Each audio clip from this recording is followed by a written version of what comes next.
Scott, you and I are checking out a game called Broken Roads coming to PC. It's a CRPG, without a doubt. It definitely feels in that vein, right? It fits that genre very, very well.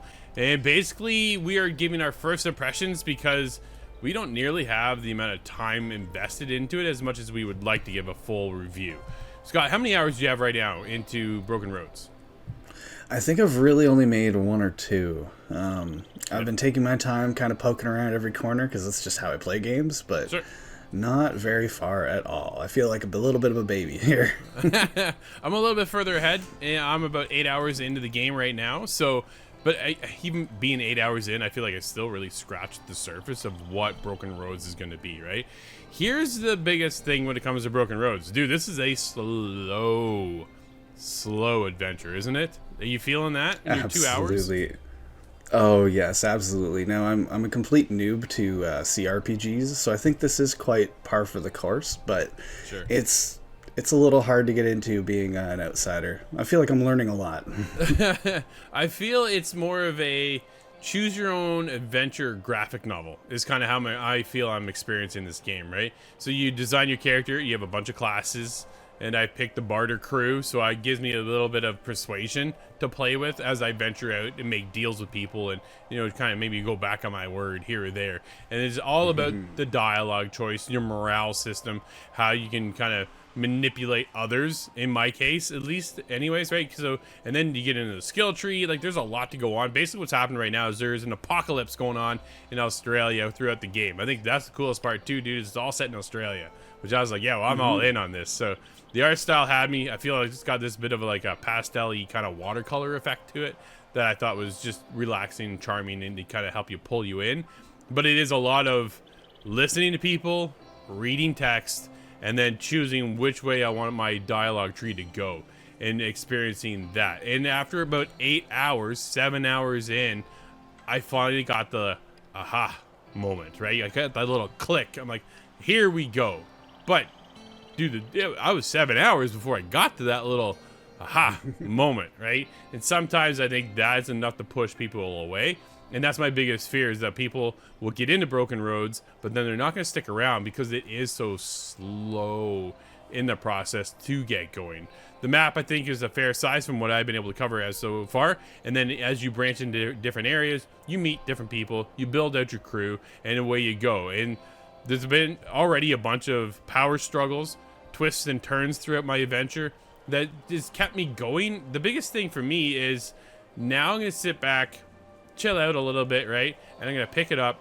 I'm going to play a little bit here. I'm going to play a little bit there. I'm going to play a little bit here, right? It's not a first-person shooter. It's not a third-person shooter. So it's very, very slow. And I found myself sometimes, Scott, just almost falling asleep because it is so slow, right? And it's one of those moments like, oh, man. All right, I'm going to stand up. I'm going to stretch my legs maybe a little bit, get off the computer, and then come back to it. And then, that's what I said, about 7 hours in, it was like, ooh, now it's clicking.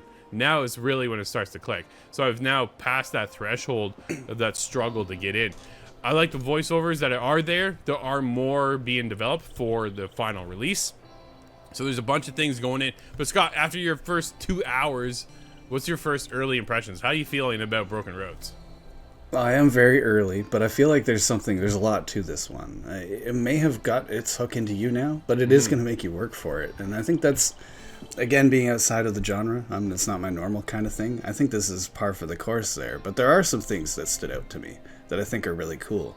I didn't play through some of the older Fallout games, some of the other ones, but I'm aware of different kind of characters you want to build. Can I be a pacifist? Can I make my way through this entire game just cutting deals with people, kind of making other people fight for me? And it appears that is very plausible. And it's all centered around that compass of morality, the moral compass in your screen all the time, and it's there, and it's one of the more creative ways I've seen of a conversation-based thing.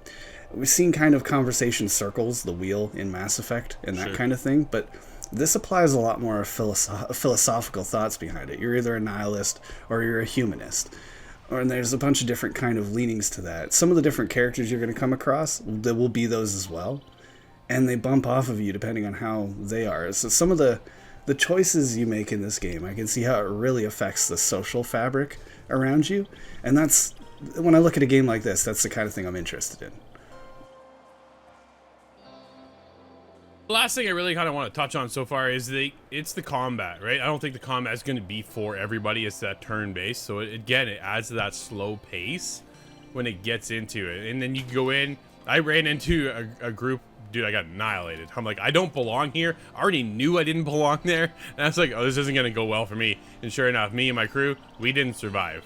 So now I can go out, trade with people, upgrade my gear is the other idea behind this, right? Is to come back more fortified. Dude, I'm not the pacifist type. I'm coming back with a vengeance, and I'm going to clean that up. So we'll see how that goes in the future. But for me, all in all, I think I've had a pretty good time. Broken Roads, again, right, it's a little bit slower, so just kind of keep that in the back of your mind going into this game. But the dialogue options, the morality behind the game, I think is really, really cool, and it's a shiny moment for us to jump into an Australian game as well. I think that's the setting alone, and then what happens there, and then some of the, I can say, abilities we get later on, I'll keep it at that without spoiling too much, is really, really cool. And again, it comes down to the dialogue tree, right? How can I swindle people is kind of really my goal at the end of the day, and I like it. I'm off right now to do a couple, shady things, I'll call it, but it's up to me if I really want to do it that way or not, right? And still have the same outcome. At the end of the game, there's about 5 different endings you can get. How you proceed to get there, your journey is going to be completely different than mine. And I think that is such a shining moment within games, and I love it when a game can shape that to be such a topical moment from how you perceive the game, completed it, to how my adventure got me to the end as well. The water cooler effect. Yep. It absolutely sounds like you have a recommendation in mind then. I have to recommend this game as well because I'm a newbie here, but getting my foot in the door, I can see the absolute scope of this game and the way that everything works out in the end, the way the conversations really impact what's going on. And I don't like that turn-based combat, but I can just back out of that and the whole game will write itself around that. I love it. I have to recommend this one as well. That's very cool. To stay up with more of our content, make sure you check out our website, itgtv.com. Right there, you can click on all the socials, YouTubes, and all that more.